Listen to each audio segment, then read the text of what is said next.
The Accunet Mortgage and Realty Show is sponsored by Accunet Mortgage, an equal housing lender at MLS ID 255368, and Accunet Realty Advisors, which is a separate company from but still affiliated with Accunet Mortgage.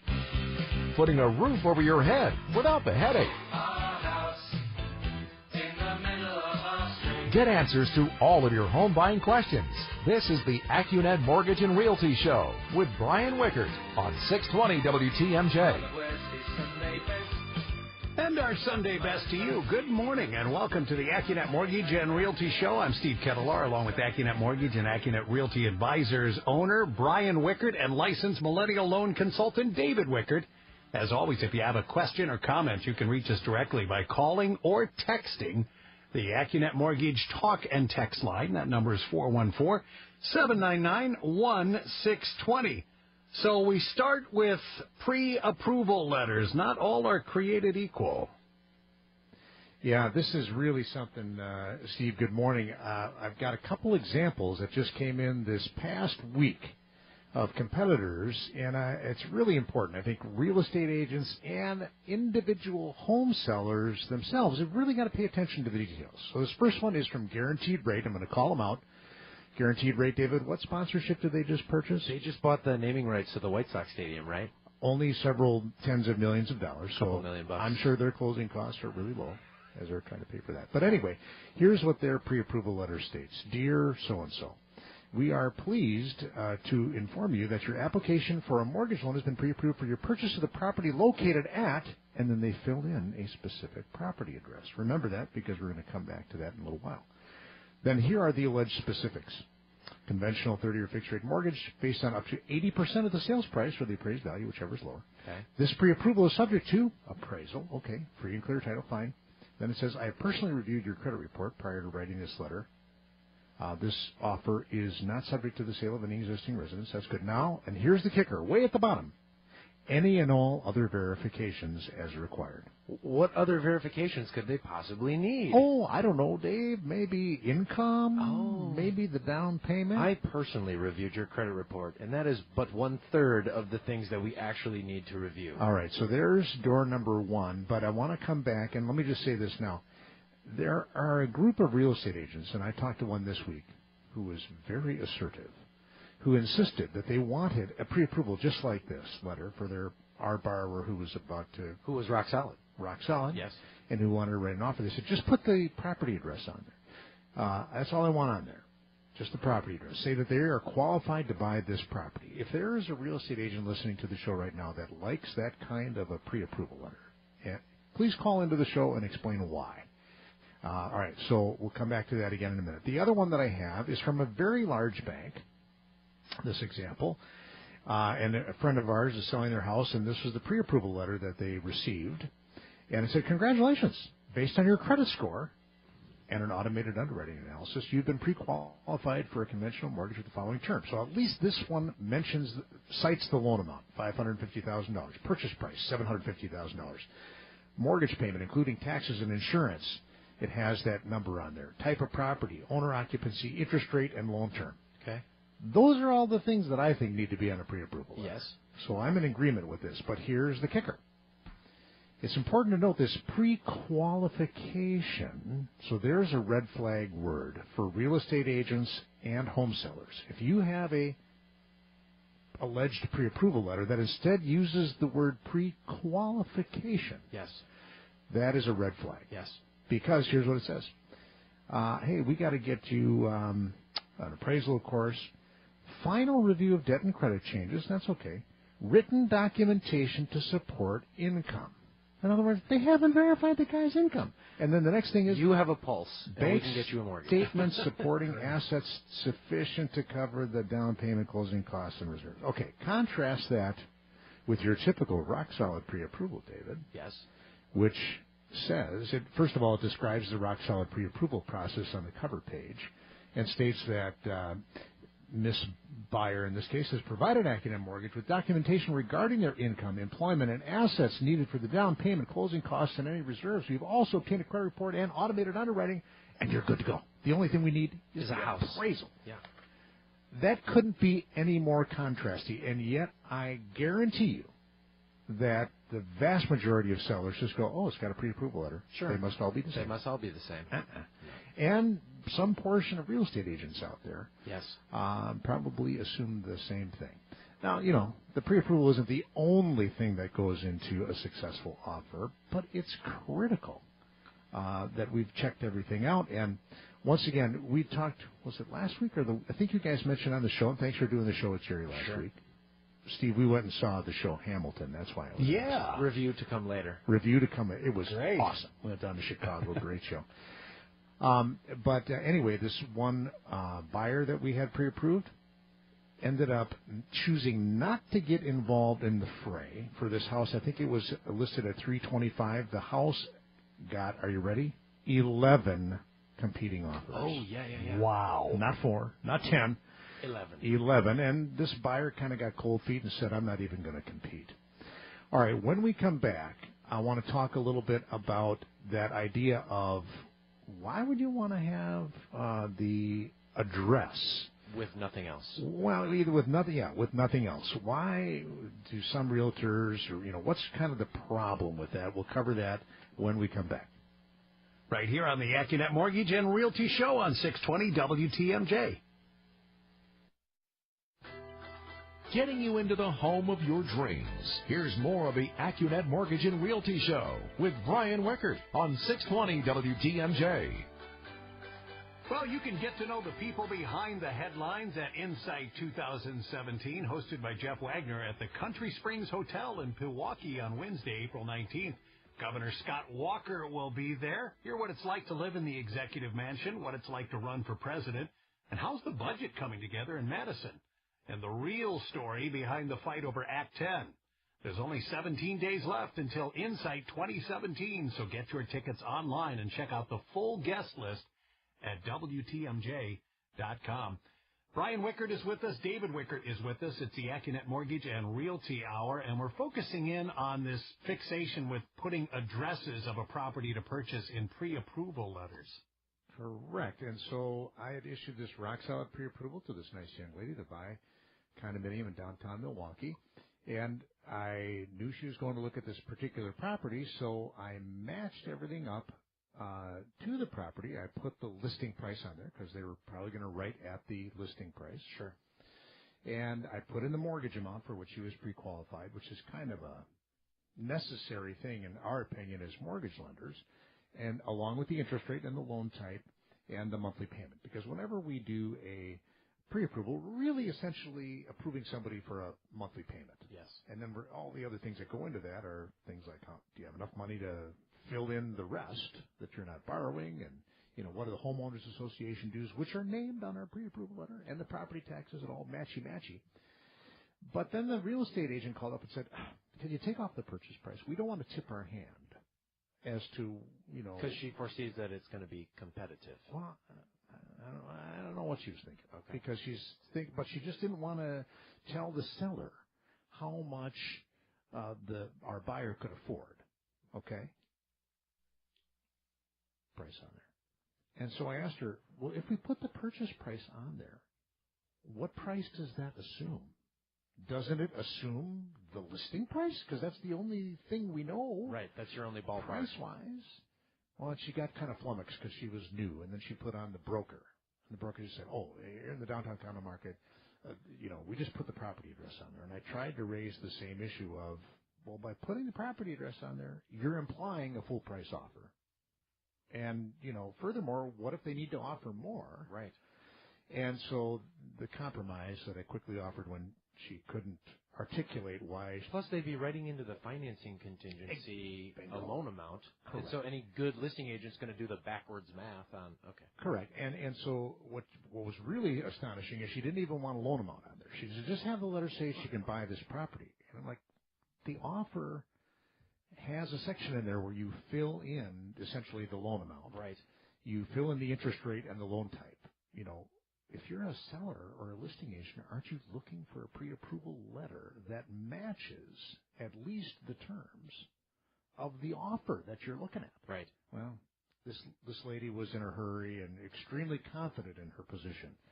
So I gave her our standard letter that has the loan amount on it, has the payment, has the loan type and the interest rate. Right. And I just filled in the property address in the top because that's what she wanted. Okay.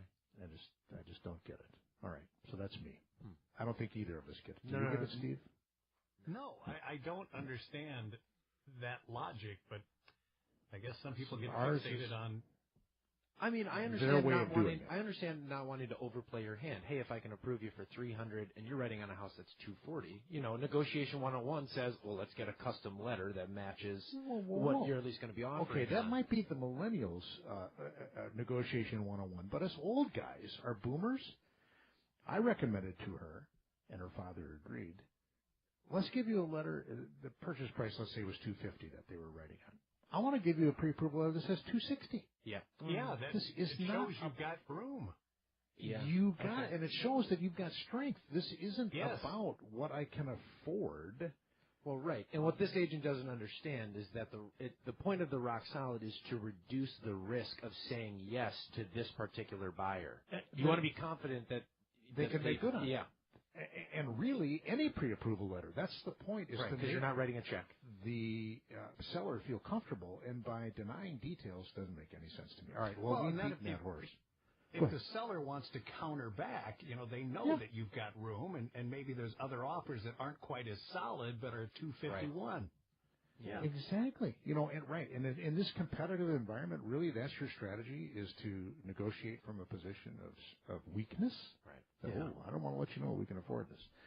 All right, when we come back, we're going to talk about a completely different situation, a different pre-approval that I personally took care of this week, where the young lady was in a position to actually pay cash.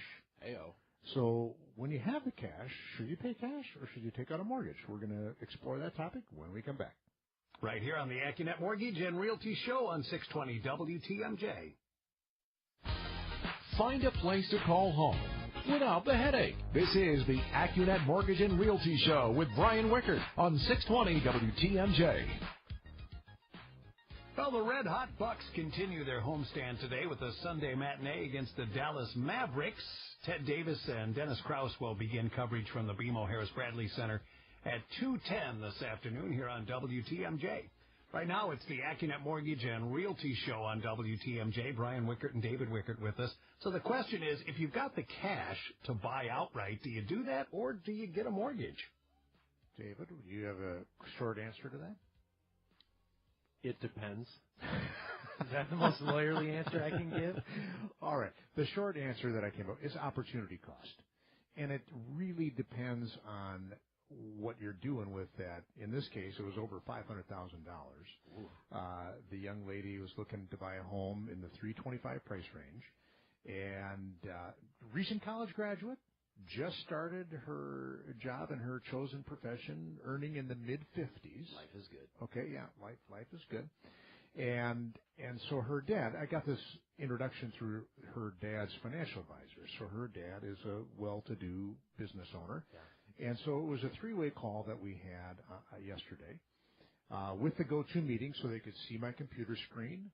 And Best thing since tap beer. It's really The cool. visuals. Yeah. Steve, have you ever done that with the go-to meeting? Yes, I bet it's you have. spectacular. It's the best. It is, because then you can see things like, okay, here are the numbers. Nobody goes, David likes to say this, nobody goes to a mortgage school or has a mortgage class, even if they're getting a degree. Right. Nobody teaches that.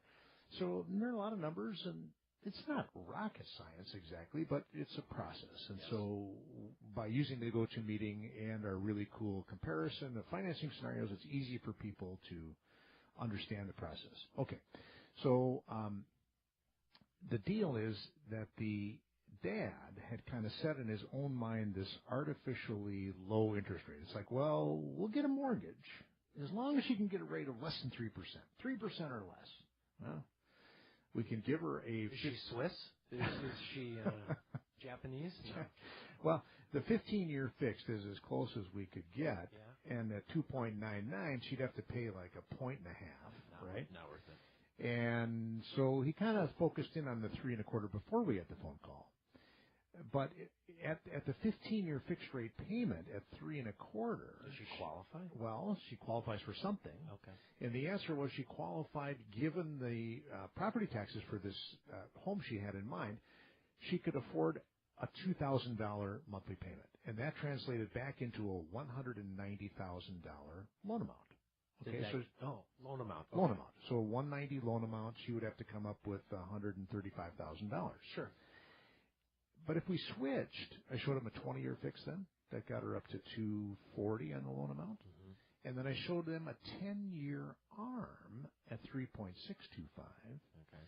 And that spreads out the payments over 30 years. Yeah. So that allows her to borrow $260. Sure. So now she only needs $62,500 for down payment. Yeah. She gets to leave a lot more in her investment account. Well, it turns out that she has been steadily earning because the money is being professionally managed by a well-known money management firm. She's getting 6 or 7% on her portfolio. Yeah. Which is a balanced portfolio. So she's getting 6 or 7% routinely. Mm-hmm. I'm offering to lend her money at 3.625, and then I pointed out to the dad that, remember, your single daughter earning $55,000 is going to be paying income tax at 25% on the last, $10,000 she pays, which means that her 3.625 interest rate on her mortgage, which is tax deductible, is really more like 2.8 on an after-tax basis. Yeah. And he really liked that. He ate that up. So they haven't made their final decision yet. This is still in play. But that's a really good example. The short answer to that long, example is it's opportunity cost. Had she had that $500,000 in a money market account earning 0.1%, yep, and was scared to invest it in anything else, then you should pay cash. Yeah. But she already had it invested earning 6 or 7%. Okay. So go ahead and do that. I think the 10-year ARM is perfectly good for her because she's not going to own the home for more than 10 years. And if interest rates go way up, she can pay it off. Exactly. All right. When we come back, we're going to talk about where interest rates are and also a couple articles that were in the Wall Street Journal citing tight mortgage standards once again and how that's a drag on the entire economy. So we're going to get a little economics 101 on you when we come back after the news. And the news comes to us from the WTMJ 24-hour newsroom with Mike Spalding. Thank you, Steve. A man in La Crosse. Getting you through the home buying process. Welcome back to the Accunet Mortgage and Realty Show with Brian Wickert on 620 WTMJ. Brian Wickert and David Wickert are with us. We're now up to the Where Are Mortgage Rates segment of the show. All right. Yeah, you bet. So at the end of business on Friday, amazingly, again, after the Fed rate hike. 3 weeks ago? Yeah, if anybody says they know what's going to happen, right, they're lying. Right. So anyway, rates still remain favorable. So on a $200,000 loan with 25% equity and all the other right stuff, which includes escrowing for taxes, credit score of 740 or more, and no second mortgage. Right. Accunet could still deliver that 3.99. Ooh, I love the three handle. But it would cost half a point, and that would be closing costs of around $2,000.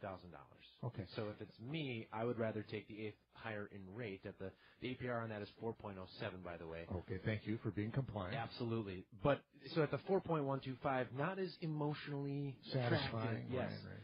But the APR is 4.16 because it's $700 in closing costs. Well, you were talking about the average. The Freddie Mac average for this past week was 4.14%. Yeah. But you had to pay a half a point to get that. So that's $2,700 of closing costs for 4.14. Oh, we're $2,000 less on the closing costs. Yeah. Isn't that what I say in my radio ads, Dave? I think it is. Okay. Absolutely. What about that old 15-year fix? 15-year fix was at 3.375%. APR is 3.43. Again, $700 in closing costs. You gotta love it. It's pretty nice.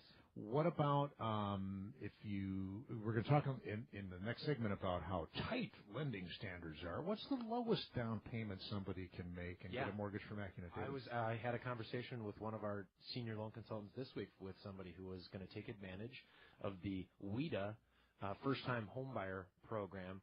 WIDA, the Wisconsin Housing and Economic Development Authority, they've got wait for it, 0% down loan program. And we're good at that. How does that work? We're great at that. Well, so it's a first mortgage at 97% of the value of the property. So if you're buying a $200,000 house, that's a first mortgage of $194,000. You're good at math. Come on, I got the spreadsheet up. I'm cheating. There you go. And then what WIDA is able to do is give a second mortgage to cover that other 3%. So 97 plus 3 equals 100%. Okay. And the cool thing, and I had this happen last year, if you're a buyer who writes into their offer, let's say a purchase price above the listing price, you compliment the seller that, hey, I'm going to offer above, and then write in a seller credit. Yes. I literally had a case last year where somebody showed up bringing $0 to the closing table. So, yeah, not only was it 100% financing, they got the seller to pay for the other ancillary costs, like the first year of homeowner's insurance, deposits into the property tax escrow account, the appraisal, the title, the closing, all that stuff. Seller pays. And so the only thing about WIDA is that it is very income specific. Just as an example, even if it's me on the mortgage, but it's me and somebody else living in the house, we have to count both of those incomes. It's occupants in the household, not borrowers. Wait, David, I got to make you say the annual percentage rate. The APR is 4.566 on the 0% down, no monthly PMI option at WIDA. Wait, that does not have monthly PMI? There's no PMI. Holy cow. Yeah. All right, so that's for the first-time home buyer program. And then, but you don't have to be a first-time home buyer to enjoy zero down on the 30-year fixed rate WIDA program. Yes. You can have up to, $83,000 of income in southeastern Wisconsin. The rate is about 0.5% higher if you're not a first-time home buyer. 5.08. Okay, 5.08 with, again, the no monthly PMI, which is always, by the way, almost always a better deal than paying the monthly PMI. Because you're never going to live in the house long enough. Correct. And so that's so 0% down. Pretty good. The APR between 4.59 and 5% is pretty good. What if I don't meet those? What if I make too much money? Too much money. So one option is conventional financing, which is just, I don't know, I call it regular. Regular. You can still do 3% down, and there's no income limitation on that. And you can go up to a loan amount up to the jumbo limit of $424,100. Okay. So that's a 3% down payment. Any APR on that, guess, while you're looking at it? I'm going to go with 4.6 just to be safe. Okay. And then the other option is always FHA. And FHA does have loan size limits. $299,000 in southeastern Wisconsin. Absolutely. Unless you're in Kenosha, where it pops up to 360-something because you're part of the Chicago MSA. Well, but so with FHA, they are more forgiving on credit scores than conventional financing. All right. And the APR on that's going to be the APR is about 4.82. Okay. Because of the FHA mortgage insurance. All right. When we come back from this break, we're going to talk about two things. Our credit standards, we're trying to demonstrate here, Steve. We got options. Credit standards are not that tight. I'm going to mention that article, but I'm also going to tell you about an FHA pre-approval, rock solid, that's going a little sideways when we come back. Right here on the Accunet Mortgage and Realty Show on 620 WTMJ. Expert advice on buying a home. Here's more of the Accunet Mortgage and Realty Show with Brian Wickert on 620 WTMJ. Well, the Brewers opener is tomorrow. While GM David Stearns would love to see an improvement over last year's 73 total wins, he doesn't believe that's the only way to define success this season. You can hear his explanation and more as Stearns goes one-on-one with our Greg Matzik during WTMJ Conversations coming up at 11:07 this morning. It's the Accunet Mortgage and Realty Show right now. Brian Wickert and David Wickert with us as we're kind of focusing in on some questions around credit standards and also a situation involving an FHA pre-approval that's kind of going a little sideways. Mm-hmm. Yeah, I swear newspapers just set an alarm for every 6 months. They just write or rewrite the same, mortgage lending is real tight right now, because it's the same shrill article as months before. It was March 27th, must have been when the calendar went up. Wall Street Journal, Laura Casisto writes the story about how the decline in home ownership rates to near 50 years lows is partly to blame for the U.S. economy's sluggish recovery. New data suggests, and there's truth to this, just by the way, if the home building industry had returned to long-term average levels of construction, it would have added more than $300 billion to the United States economy, or a 1.8% boost to our gross domestic product. So we're languishing since the economic recovery, right, at about 2% annual growth in our economy. And this guy is pointing out that, if home construction had got back to, quote, normal. Whatever normal means. Well, normal is what it was before the big financial meltdown. And anyway, home ownership rate was at 69% at the peak in 2006. It is now 63.7%. All right, and then they always put in these articles, well, the credit standards on mortgages are so tight that that's preventing more people from becoming homeowners. Well, here's an example, folks. Got a pre-approval with an accepted offer right now. It's an FHA loan, which means 3.5% down. The borrowers completed their Chapter 7 bankruptcy just 3.5 years ago. Okay, so Chapter 7 is the one where you blow off all your creditors and say, see ya, I'm not paying you back. Yeah. Fresh start. Only in America. So they had a bankruptcy. Yeah. And now the current credit score ain't that great, 624. But the FHA loan program allows for an approval on this type of situation with 3.5% down. The fixed interest rate is currently 4.5%, and then there's the mortgage insurance on top of that. And check this out. Right now, we were getting them approved when we did the rock solid pre-approval with a debt-to-income ratio of 55%.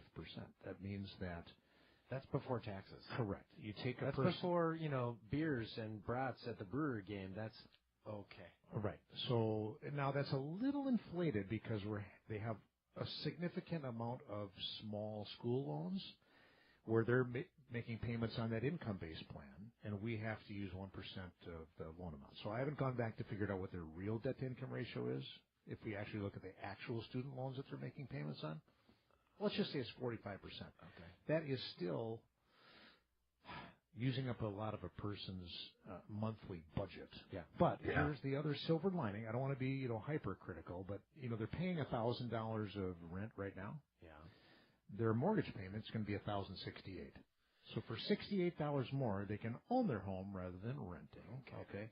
But here's where this is coming off the tracks. When we issued the rock solid pre-approval in early January, we used income from a second job, which is allowed as long as you've been working that second job for 2 years or more. And we had a year-long verification where the husband in this case was making a few $100 every week. Nice. Well, now we get the accepted offer, and it's March. We get asked for an updated pay stub from the second job, and the year-to-date income from that second job is like $5. Not the $600 or $550 a month we used based on the 2016 And you contract. needed every stitch of that. We needed every stitch of that. So now we're sitting there at a 57% debt-to-income ratio. Pre-tax. Well, and that's just a little too much. FHA won't approve that. So we got to get her back down to 55 or lower. So the plan that Drew Nault, one of our loan consultants, and I came up with here on Friday was twofold. If they pay off $1,250 of credit cards, which is allowed in order to qualify, that will reduce their monthly payments enough to sneak back down to that 55% debt-to-income ratio. But guess what? They don't have the $1,250 necessarily because we're squeaking by. Yeah. So am I making the point that maybe credit standards aren't that tight? That's my overarching point. But here's how we might be able to put this back into victory lane and close this loan. I'm going to step up because I kind of feel bad that we didn't explain enough to these people how much we were relying on their second income for this deal. I'm going to chip in half and just say Accunet's going to give you an extra closing cost credit of $625. Okay.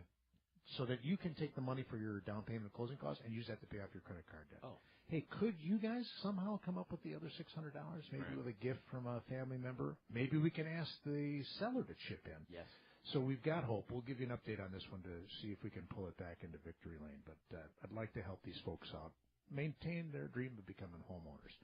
All right, when we come back, we're going to talk about how the Federal Reserve has just talked about doing something that they haven't talked about before, and it could make long-term mortgage rates go up towards the end of the year. We'll cover that when we come back. Right here on the Accunet Mortgage and Realty Show. Don't break the bank to get into a house. Back to the Accunet Mortgage and Realty Show with Brian Wickert on 620 WTMJ. And, of course, if you have a question, you can reach us on the Accunet Mortgage Talk and Text line. That number is 414-799-1620. So what's the word out of the Federal Reserve with regard to long-term rates? Yeah, well, let's start with the short term. David just gave me a bit of a number here on when the Fed's going to raise again. Well, because, again, they said, hey, we want to raise rates 3 times. Well, 1 down, 2 to go, and they got 9 more months to do it. So the odds for May are near 0. But for June, it's now at a plurality of 60% odds that they're going to raise rates another quarter. Okay. And so, that hasn't had an impact on long-term rates. That does have an immediate impact on anybody who's got a home equity line of credit, which is why we're seeing credit card. Or credit card, good point. Why we're seeing a steady stream of people refinancing their home equity balances in with their first mortgage and having one low fixed rate for the whole bundle. But in an article in the Wall Street Journal by our buddy Nick Timiraos, who we've had on the show, but we got to have him on. We haven't had him on for years. We'll text him. I still consider him a friend, and he calls me every once in a while for something. But anyway, the Federal Reserve, the way that they got mortgage rates down from 2008 to 2014, they wanted to stimulate the economy because there is a legitimate tie between mortgage activity, home buying, and the overall economy, is they went out and they bought $3.5 trillion. This is QE, right? QE. Quantitative easing 1, 2, and 3 lasted 6 years from 2008 to 2014. They bought up mortgages, and by buying mortgages and 10-year Treasury notes and just creating at this a clip of like $80 billion a month at one point. $80 billion a month. They forced other players in the market who wanted to own that same asset to settle for lower rates because it's like, hey, in order to get some, I got to be willing to accept the lower rate. So that's why mortgage rates went down. By the way, $4.5 trillion is an incomprehensible number. Wall Street Journal had another article, something we talked about before, just to make you remember what that is. 1,000,000 seconds is 11 days, almost 12. 1 billion seconds is 31.7 years, and 1 trillion seconds is 31,700 years. Okay? So that's how incomprehensible $1 trillion is. But what the Fed has been doing since they stopped actively buying newly issued mortgages and Treasury notes is they've been taking the proceeds when people make their principal payments or refinance, and they've been reinvesting that in new mortgage-backed securities. Oh. Okay? And what they're going to do, what they've said, we're working on a plan to stop doing that. To divest of that. Yeah. So when somebody refinances their mortgage, the Fed's just going to let that happen, and they're not going to take that money and reinvest it in more. In other words, they're going to let that portfolio start to shrink. That is a new development and could have a upward effect on mortgage rates later this year. Are they going to ship that money over to Treasury then? Yeah. Okay. It's neither here nor there. Okay. Let's not talk about that. Okay. So the point is that, we're kind of used to these rates being right around 4%. I did a little bit of research before the show. You want to guess what the 30-year fixed rate was during the heyday of 2006? Dave, off the top of your head. 30-year fixed rate. 5. Steve? 4 or 5? 6.41. That was at the peak home buying. Oh, that's outrageous. Boom buying. In 2007, it was 6.34. In 2008, it was 6. We didn't come under 6 until 2009. 5.04 was the average rate. When Accunet started in 1999, did rates touch 10? No. Okay. No, but I do have that number because I was feeling nostalgic. It's going to be our 17th birthday coming up. 18th. Oh, 18th? Oh, boy. Getting old. Rates did go over 8%. 8.05 in 2000. The year we started, they were 7.44. Then they went up to 8, as is my luck every time I start a mortgage company. All right. So what do we have coming up this week? Anything? We have the jobs report coming up on Friday. So we got the jobs report coming up on Friday. That's just going to reinforce the fact that the Fed's going to raise rates. Well, because always remember and never forget, good news for the economy is bad news for mortgage rates. So. That is correct. Another true statement is that, the reason that we're enjoying this little dip in rates is because I think mainly of the failure of the health care bill. Because it's like, if if the Trump administration couldn't get that done, maybe they're not going to get all this infrastructure spending done and tax cuts either, which means maybe the stock run-up was artificial. So bottom line is rates are still low enough for a lot of people to refinance and save money, because the big play is with home prices up, you could drop your PMI or your FHA mortgage insurance. That's my new drum. And then lastly, you got to have a rock-solid pre-approval. You can get started on all of the above by clicking on the blue button at Accunet.com. That's ACCUNET.com. We'll see you here at the same time next week, Steve. You got it. And next, Mike Spaulding joins us from the WTMJ 24-hour newsroom. The preceding was a paid program. Advice and opinions expressed during the Accunet Mortgage and Realty Show are solely that of the hosts or guests of Accunet Mortgage and Accunet Realty Advisors, and not WTMJ Radio or Scripps Media Incorporated.